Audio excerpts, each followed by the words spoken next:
A couple of years ago, a group of friends and I planned a camping trip in Yellowstone Park. The four of us had been camping multiple times in national parks before, but never one the size of Yellowstone. It was going to be close to a week-long trip of sightseeing and enjoying nature. We had planned out well the first couple of days of the trip, determining where we would be camping and places to see. After those first couple days, though, we didn't have much of a plan, and we had decided that part of the adventure was being spontaneous and going wherever interested us. The first part of the trip went well, as we saw a lot of popular tourist attractions and had fun hanging out at night around our campsite. Towards the end of the trip, however, we were looking for a campsite to camp for the night and had a hard time finding one. We were in the stage of our trip where nothing was planned. It was already dark out, late at night, and every campground in the nearby area that we visited was already full and didn't have any room for us.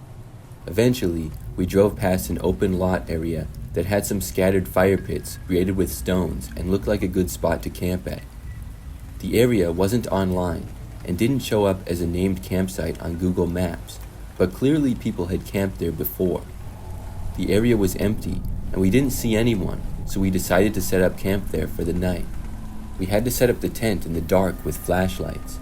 It was already late, so unlike the other nights of our trip, we didn't really hang out. We just got into the tent and fell asleep relatively quickly. I woke up in the middle of the night. My friends had shaken me awake and quietly whispered that something seemed off. Immediately, I understood what they were talking about, because from the woods surrounding our campsite, there was an odd number of bird sounds being made. It was still the middle of the night and not close to morning, so really, there should have been no birds making sounds, but instead, there were multiple different types of bird sounds every couple minutes. As a group, we agreed quietly and without turning on any sort of light to exit our tent and check it out. We left the tent and ended up huddling right beside our car, which was right next to the tent, since we had used the headlights for setting up the tent earlier. As we waited for our eyes to adjust to the dark and notice if we could see anything, the bird sounds got closer, but then stopped altogether. At that point, we knew that those sounds were not normal, and that it had to be people communicating to each other as they had been coming from different directions of the woods. It only took a quick non-verbal look at each other to decide that getting in the car would be the smartest thing to do right now. After scrambling to get in and then turn on the engine and lights, what we saw at the edge of the woods line running towards us was horrifying. There were two men humans running towards us. I call them humans because I don't even know if they were men or women because of how dirty and feral looking they were. We drove out of there as fast as we could, seeing 3 more people on the opposite side of the wood line when our headlights illuminated over that way. We drove through the night all the way until we had made it out of Yellowstone Park, abandoning our tent since all of us had our important valuables that we needed already in the car. None of us can recall or determine what area of the park we were in, but it definitely wasn't anywhere near a populated campground. We agreed to cut our camping trip a bit short and buy a hotel for the last night. We didn't go camping together again for a very long time after that scary night in Yellowstone.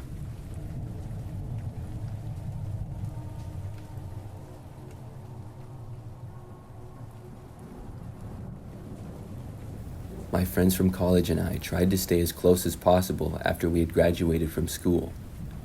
One of the ways that we would do this is by all of us taking a week off during the summer or fall and going on a camping road trip. Last year, we had planned together and decided to go camping in the mountains of Colorado towards the end of the summer. Once our flight landed, we purchased our rental car and we were off to the mountains for some camping. The second night that we were out there, we found a nice small camping area with individual lots. The lots were distanced from each other well enough to where it felt like our own individual campground, especially with all the trees surrounding us.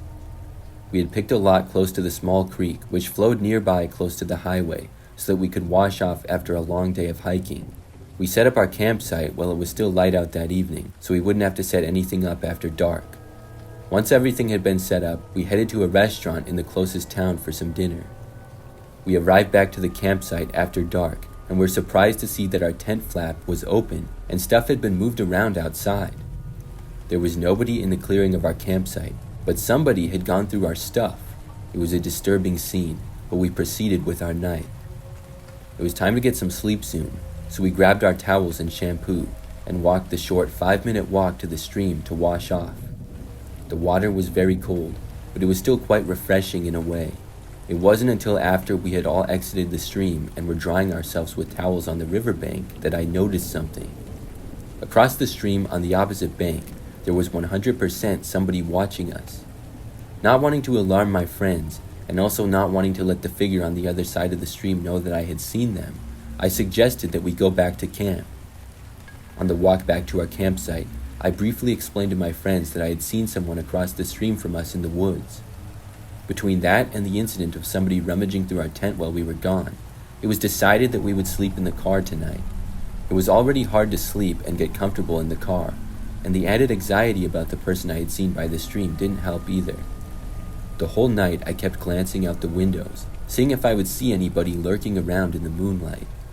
At some point in the middle of the night, I glanced outside the car window, and my fears were true. There was a figure crouching down by the entrance of our tent, slowly unzipping it. I watched in horror as the person quickly found out there was nobody in our tent and then turned their head towards our car. The figure slowly disappeared around the back of our tent and began crouch walking closer to the car. I frantically woke up my friends at the same time while reaching into the driver's seat to honk the horn. The honking of the horn was effective as we watched the figure leave the campsite and disappear into the woods. What will always stick with me from that night is how the figure we had seen didn't run away frightened. They calmly just stood up and walked away from us into the woods, not bothered at all that we had seen them. Nobody got any more sleep that night in the car, as we stayed up and alert and paranoid that the figure would try to return. We didn't have any more problems for the last couple hours of the night until it started getting light out. We had planned on staying at this camping location for 2 nights, but it's needless to say, we didn't stay there for the second night, even though we had already paid for it. We continued the rest of our camping trip, moving to a different campsite.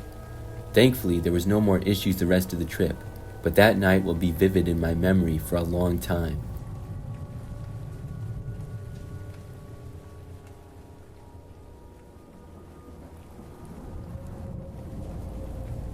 This story takes place many years ago when I was camping alone out in California. I haven't gone camping in many years now, but when I was younger, I would go on many weekend camping trips to get out in nature by myself and relax. I did these camping trips quite frequently, almost every other weekend it felt like. I loved being out in nature, but did not like the discomfort of sleeping on the ground in a tent. For how often I went camping, it made sense for me to buy a small little camper that would attach and be part of the bed of my truck. It was really nice and could comfortably fit me and even one more if I needed. One of my weekend trips, I drove about 5 hours away from my house to a beautiful area that I hadn't been to before. I spent the day doing a long hike and then cooling off in a peaceful lake during the evening. By nighttime, I had parked my truck in a quiet remote area, sort of up a mountain so that I could have a nice view when I woke up in the morning. I was still up reading a book by flashlight when I heard footsteps outside and someone approaching the truck. Normally, I don't ever have people walking anywhere near my truck, so it was odd to hear for sure.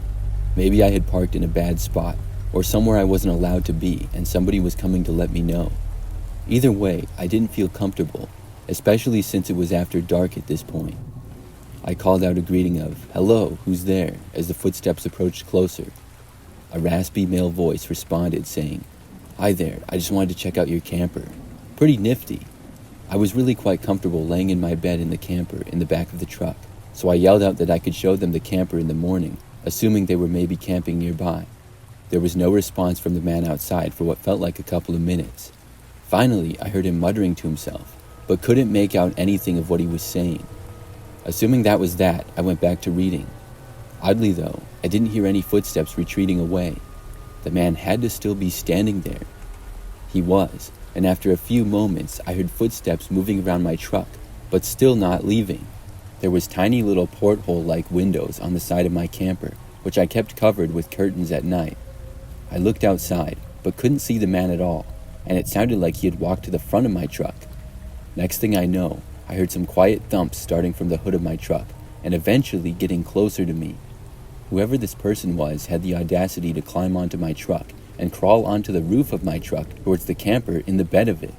I was a person who took very good care of my truck, and this guy was pissing me off to say the least. I shouted out, alerting the person that I had a firearm with me, and if they didn't get off my truck and leave, I was going to come out with my gun. I heard the man get off of my truck and walk away a bit, but I still didn't hear their footsteps fade away as they would have if they had completely left. I got out of my camper with the firearm and my flashlight. Upon pointing the flashlight around, I saw the man crouching down near a bush about 40 feet away. As the flashlight illuminated him, he backed away farther into the darkness. I had had enough with whoever this person was at this point. I didn't know if it was somebody who had gone on drugs or somebody crazier, but I shouted to him to leave and not come back. I was already up at this point and was driving back home in the morning anyways, so I packed my stuff up and headed home early. Whether it be due to scary encounters such as I had with a person or something animal related, I've always had my firearm with me when I went camping, and I'm thankful that I had it on me that night.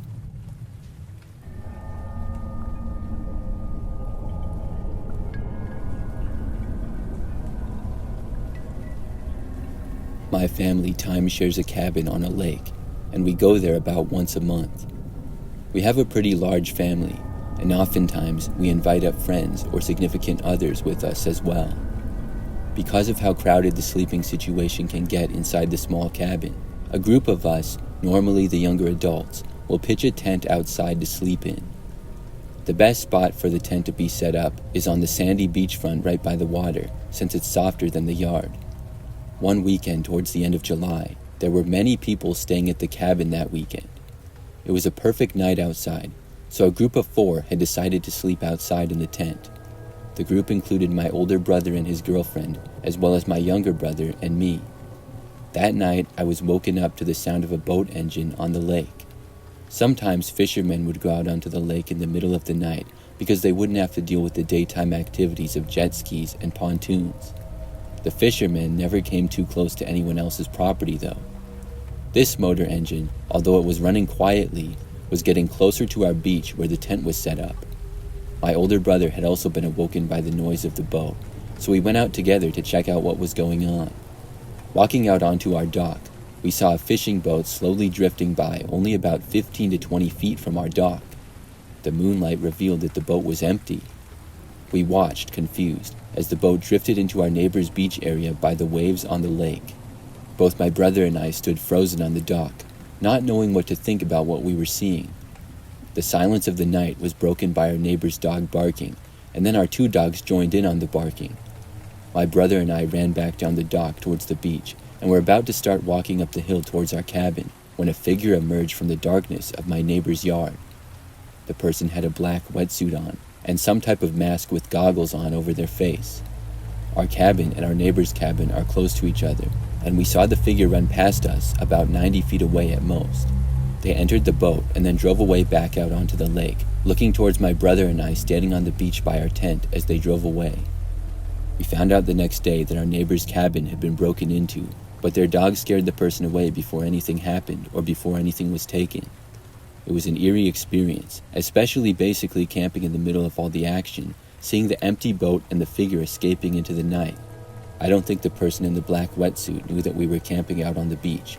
Otherwise, I don't think they would have come so close with their boat. Our family still goes to that cabin fairly often, and hasn't seen the boat or the figure in the wetsuit anymore, but our parents use it as a scary story, exaggerating a bit, to spook people before they go out and sleep in the tent on the beach.